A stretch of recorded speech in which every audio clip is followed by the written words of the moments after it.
Çmimet e fruta e pernieve në tregjet e Shkodrës janë të papërballueshme për qytetarët. Një gjë e tillë vëre edhe në tregun e Zrales. Kategoria më e prekur janë pensionistët. Ato flasin për çmimet e shtrenjta, duke e bërë të vështirë jetesën dhe kërkojnë që qeveria të marrë masa.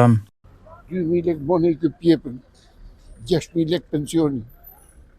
Po kja me lujtë teatrës, po ka fajnë qeveria të ty s'ke fajnë asison kryeministri, një shëllatan, një hajdut, një maskara, që nuk shqyqen hyq halët i popullit, për shqyqen që me vjedhë për gjithë ditë. Pra në i s'ka me bon herë këj popullë si herë, nëse nuk quhet me hedhë për mësë këtë se qeveria. Pra, është për pensionistën me përballu jetesën, me përshmime. Ma qëfar për jetesit?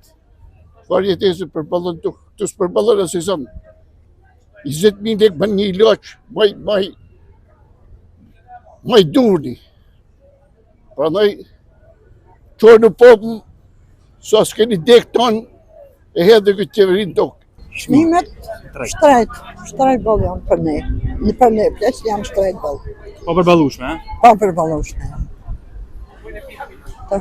A mund të dalë një pensionist në mund? Ja.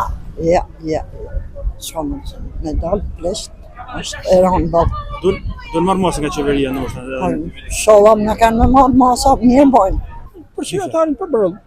Pa përballueshme, për ne që jetë jashtë që ka bëhet. Si u duhet në mund? Tepërshtaj. Mund të përballoj një pensionist për shembull? Jo, nëse unë pensionist jam, po kam tjerë të ardhën dhe do të mi ble. Kam s'ka shkoj. Po në përgjithësi, jo, nuk përballohet.